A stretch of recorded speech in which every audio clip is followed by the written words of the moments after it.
Carlo Rotella, PhD, professor of English at Boston College. Welcome. Thanks for having me. Former Chicagoan. I would say that the center of the universe is at 71st and Jeffrey. There you go. That's cool. Let's get right into it. Professor Rotella, what actually happens in a college literature course? Well, there's a lot of assumptions about what happens or doesn't happen in a course like the ones I teach. But I think the main thing that happens is we practice something that everybody has to know how to do, which is to extract meaning from the world around you, to read the world around you and extract meaning. We happen to practice on works of literature which are expressly designed to carry meaning, but everybody does this. You do this with the State of the Union address. You do this with the state of your neighbor's yard. You do this with the world around you. You are constantly reading it, looking for clues to meaning and extracting meaning. So think of a literature class as a place to spend 15 weeks really practicing that, and then also practicing the skill of making arguments supported by evidence to support your interpretation of what you find. And I guess I would argue the other thing that happens in a college literature class is that is something that will never happen again in a young person's life these days, which is to regularly meet in a room with a bunch of people who've all read the same thing and to try to get meaning out of it. That's not a thing that really happens anymore in the world. And at least in my classroom, undistracted by devices, spend 75 whole minutes just trying to figure out what meaning there is in something. I would argue that you need to do this at some point in your life, and doing it when you're 18 is a good time to do it. Professor, why do students take your course? Well, there's a very important reason why they take the course that I wrote about in my most recent book, which is that it's required. They haven't chosen to be there. And that's part of the point, is that you need to confront this kind of work at some point in your life. They don't all need to be there. They don't all want to be there, right? But they have to be there. So what we do is part of my job is to be an evangelist, is to say, as long as we have to be here together, let's find something useful to you in this, right? And so I think they come in thinking that reading literature is for like brilliant people, or for like just a few people who really understand literature or whatever. And part of my point is to say, this is like building a cabinet. This is like planting a garden. This is like a basic craft skill. It's basic equipment for living. Anybody who can read can do this.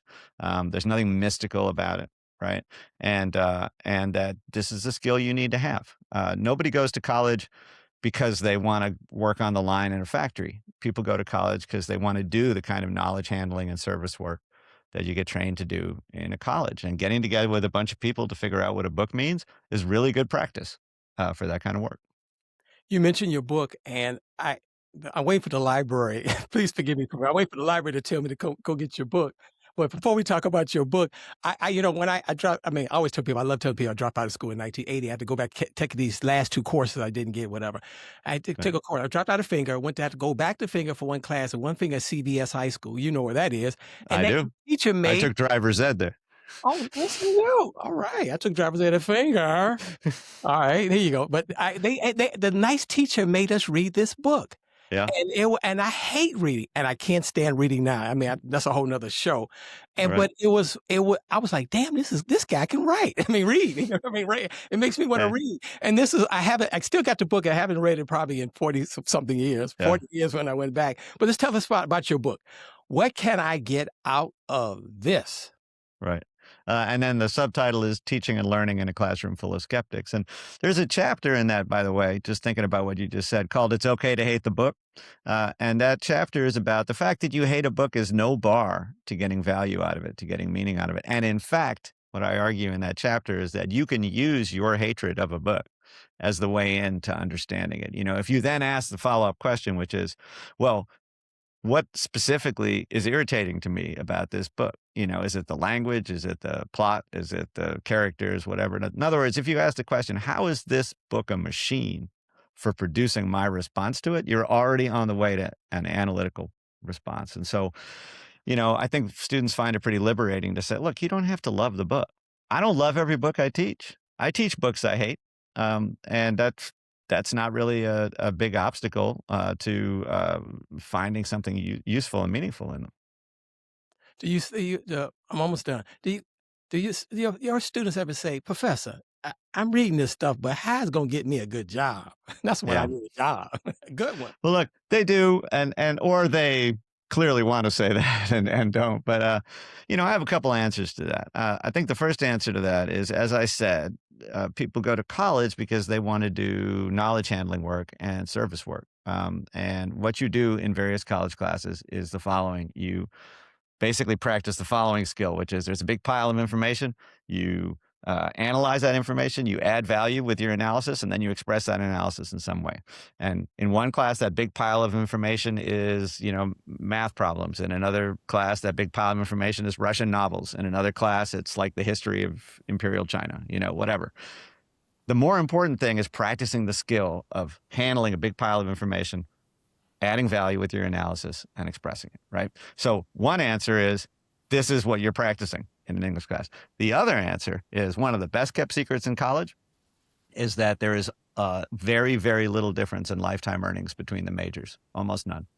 That there's a big difference between college and no college in terms of lifetime earnings. But once you get at the college level, the difference between the different majors is not that great. Everyone's like, well, don't people who major in finance make more than people than anthropology?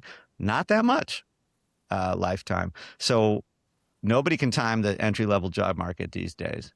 As people who major in finance and computer science are finding out, they're actually getting replaced faster by AI than other people at the entry level. So I would say try to get yourself a good, well-rounded liberal arts education, study a little bit of everything. Who knows how many jobs you're going to have in your life, and side gigs and side hustles and freelance gigs and whatever. Be ready for just about everything. And part of being ready for just about everything is learning what they teach you in a literature class, and learning what they teach you in a physics class, and learning what they teach you in a history class, and getting what used to be called a liberal arts education, which, by the way, includes both math and science and music in its classical form, right? So my argument is, because it's so hard to time the entry level labor market, do a little bit of everything in college. Professor Rotella, thank you. Thanks for having me. Nice to see you again.